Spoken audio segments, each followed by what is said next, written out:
Canal Terror e Nonsense. Aqui, as melhores histórias. Se inscrevam.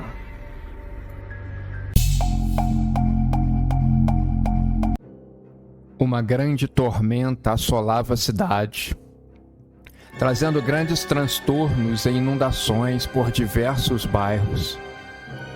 O sistema elétrico tinha entrado em colapso, o que ocasionou na parada do metrô da cidade, cheio de pessoas que precisavam circular entre os locais.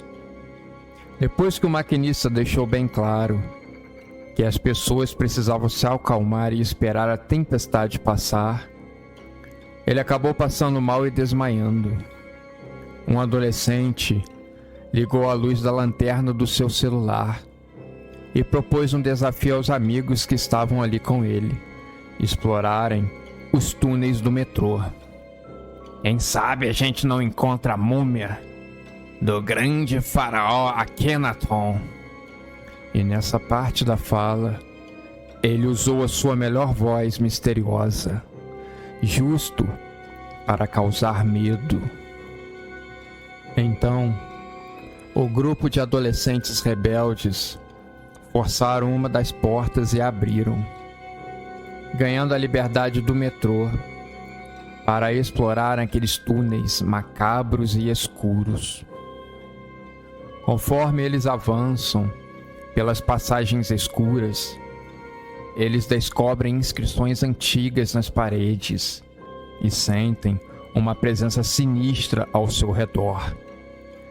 Mais à frente, eles encontram uma porta velha com uma fresta aberta. Eles entram para investigar. A sala estava repleta de papéis velhos, todos com desenhos estranhos que pareciam ser de alguma espécie de ritual macabro e proibido. A todo momento, eles estavam verificando se o metrô ainda estava parado. A cada vez que eles avançavam pelo túnel, sabiam que a luz poderia voltar a qualquer momento. E eles, com certeza, perderiam a carona, mas poderiam andar até a próxima estação e esperar o próximo metrô que chegasse. Mas um deles não estava muito convicto com isso. Pelo barulho da superfície, o mundo inteiro poderia estar desabando, o fim do mundo acontecendo e eles brincando de caça-fantasmas. Só faltava aparecer o Geleia, e eles têm aquelas armas super legais. Acontece que nem sempre é como nos filmes, que todos escapam, ou em filmes de terror, em que todos morrem. Às vezes, eles ficam no meio termo, entre viver e morrer. Um desafio se equilibrar nessas linhas do destino. Agora, eles escutaram um barulho na frente, como se algo pontudo estivesse arranhando um quadro negro. Algo que eles sentiram na hora, algo que arrepiava e era horrível. Eles tamparam os ouvidos. O barulho era ensurdecedor. Cara, vamos embora daqui rápido. Voltar para o metrô e esperar a luz voltar, disse um dos jovens, querendo esconder que estava morrendo de medo. Mas ele tremia e a sua voz saiu gaguejada. Um deles segurou para não rir. Ele parecia ter uma influência maior nos outros. Ele falou em tom de ordem que eles seguiriam em frente. Quem não quisesse ir, poderia voltar ao metrô. Mas nessas horas, ninguém queria voltar sozinho. Então, todos eles seguiram em frente, na direção do barulho. O arranhar seguia. Os jovens estavam apreensivos. O arranhar estava mais próximo agora. Um deles iluminou uma frase gigante pintada de vermelho em uma das paredes do túnel. Estava escrito lá: Túnel das Almas Perdidas. E embaixo o desenho de um fantasma, desses mal feitos no paintbrush. O líder dos jovens deu uma grande gargalhada. Algum safado já passou por aqui e deixou essas brincadeiras. Mas uma voz cavernosa saiu do fundo do breu que se encontrava o túnel. Não é nenhuma brincadeira. E então, vindo da escuridão, uma figura alta, pálida, e com os dedos que terminavam em lâminas afiadas apareceu e veio correndo na direção dos jovens, que gritaram de medo e de terror. Mas a criatura era rápida e logo os alcançou. Mas antes que ela pudesse fazer qualquer coisa, uma outra criatura apareceu, pedindo desculpas aos jovens que seguiram correndo. Não precisam ter medo. Vocês estão seguros aqui. Mas os jovens, assustados, não quiseram voltar, de maneira nenhuma. Agora eles queriam voltar ao metrô e esperarem quietinhos a luz voltar e o transporte andar. Em casa, eles descansariam e pensariam melhor sobre os acontecimentos, dessa vez com a cabeça mais fresca. Acontece que no lugar em que era para estar o metrô, eles viram uma seita. Algumas pessoas com os cabelos enormes cobrindo o rosto, sentadas em círculo. No meio dessas pessoas, a cabeça de um morto, sem os olhos, repousava em cima de uma placa de madeira. As pessoas da seita estavam escutando passos e logo se levantaram. Elas não tinham os olhos também e se locomoviam através do som. Quem está aí? Quem está aí? Vem até mim. Mas os jovens correram. Não sabiam bem para onde. Já tinham perdido a carona. Eles só queriam chegar até uma outra estação, se reunir com as pessoas que estivessem esperando o metrô e fossem embora daquele inferno. Mas eles, embora tivessem corrido muito, exaustos, eles viram uma luz no fim do túnel. Uma pequena bênção naquele desespero de escuridão. Então, eles correram e, arfando, eles perceberam que estavam sozinhos na nova estação, apenas na companhia das luzes de emergência. Estavam começando a piscar e dar indícios que se apagariam a qualquer momento. A tormenta continuava castigando a superfície. Os jovens temiam que o fim do mundo estava chegando. Ali embaixo, eles fugiram das almas perdidas. Mas ali também servia como um bunker. As pessoas poderiam estar sendo mortas nesse exato momento. O celular ainda estava sem sinal. Então, eles esperaram. Na mente deles, algumas horas. Eles estavam mental e fisicamente cansados. Ninguém havia chegado na estação. Tudo estava muito deserto e silencioso. Mas só de não aparecer nenhum fantasma, deixaram eles mais tranquilos. Assim, um barulho começou bem de longe, deixando os jovens apreensivos. E o barulho foi aumentando, até que o metrô surgiu, coberto de sangue, espinhos e ossos. Sem pensar duas vezes, os jovens entraram e viram passageiros pálidos e com olhares vazios. Eles contavam sobre o condutor, uma criatura de olhos vermelhos e uma aura maligna. O metrô estava indo para sua estação final, a Ilha do Medo e do Sofrimento Eterno. Os jovens seriam mais almas para povoar aquele lugar.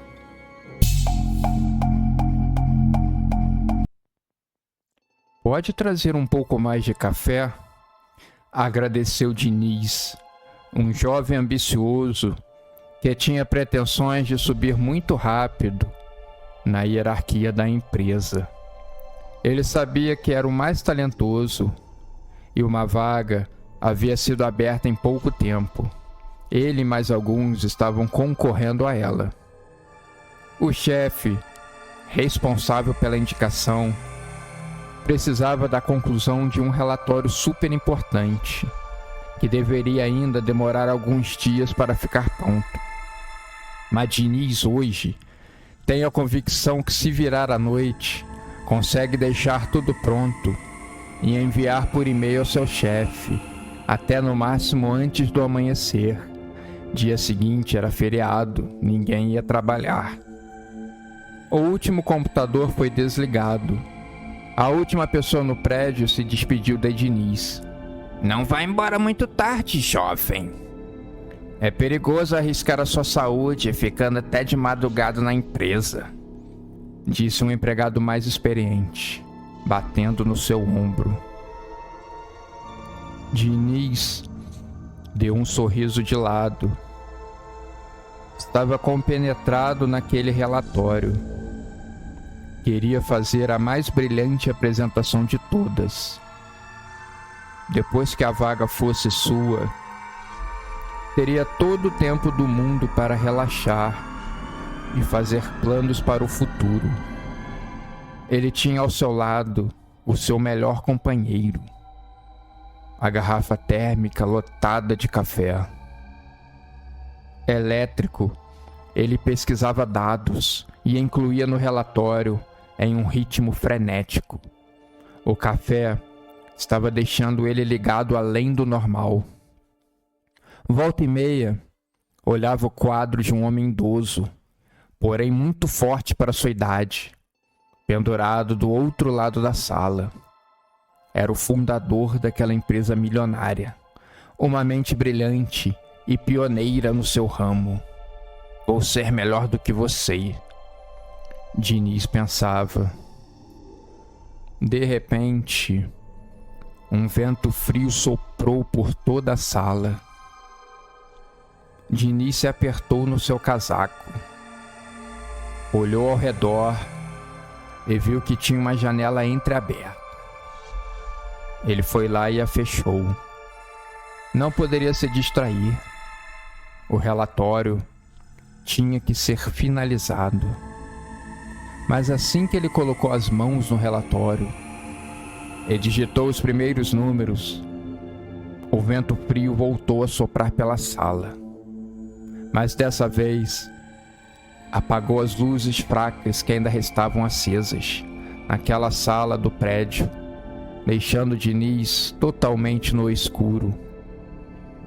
Ele então acendeu a lanterna do seu celular e saiu em busca da caixa de luz, para dar uma olhada se foi um curto ou se a luz na cidade havia acabado mesmo. Olhando os prédios ao longe pela janela, percebeu que tinha algumas luzes acesas, mesmo aquela hora da madrugada. O problema é aqui, ele concluiu. Na caixa de luz, ele desligou e religou os disjuntores. E nada. Não sabendo mais como resolver o assunto, e ele sabendo que tinha muito pouco tempo para terminar o relatório e mandar por e-mail antes que o no-break perdesse a carga e desligasse. Mas assim que chegou na sua mesa, para sua surpresa, uma figura fantasmagórica estava sentado na sua cadeira. Diniz coçou os olhos achando que era algum tipo de alucinação por causa do sono. Mas assim que a abriu novamente, a figura ainda estava lá, olhando fixamente para ele. Seu tempo acabou. Ela falou com uma voz sinistra, que colocava medo até nas pessoas mais céticas. Diniz sentiu um medo terrível. Um calafrio percorreu todo o seu corpo, corroendo a sua espinha e fazendo seu cérebro fritar, pensando em todas as possibilidades. Ele estava entre sair correndo e esperar a aparição sumir para terminar o relatório. Talvez isso fosse um teste para sua ambição. O jovem tentou falar algo para aquela figura exótica e espectral que estava na sua frente. Mas as suas palavras, elas ficaram presas na garganta e falharam. A figura se levantou lentamente e falou com Diniz. A sua ambição fala mais alto. Eu vejo isso nos seus olhos. E não tenho como achar isso ruim. Pelo contrário, isso é muito bom.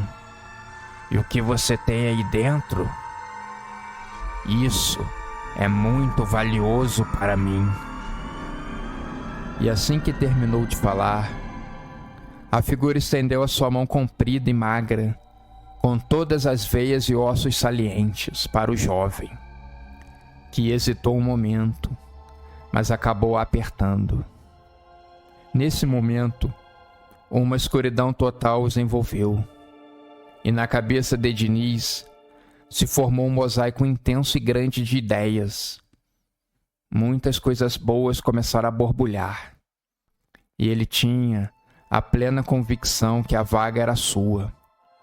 Ele só precisava terminar o prazo, o relatório, a tempo. Ele ouviu passos da aparição fantasmagórica se afastando e ouviu um som abafado de quem estava desaparecendo nas brumas. O prazo ainda não terminou. Eu decidi prorrogá-lo. Ao terminar de falar, ela sumiu da mesma maneira em que havia aparecido.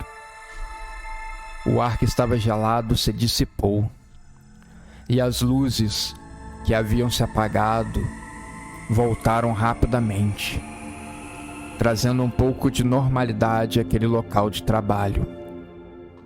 Diniz olhou para o relógio de parede, que marcava exatamente 3 horas da madrugada. Estava confiante e determinado. Encheu mais uma caneca de café e desceu tudo em um gole rápido. Já não estava tão quente quanto outrora, e passou a digitar freneticamente no computador. Com um grande esforço sobre-humano, ele terminou todo o relatório e estava prestes a enviar por e-mail, feliz com o resultado e sabendo que ele havia vencido o prazo fantasma.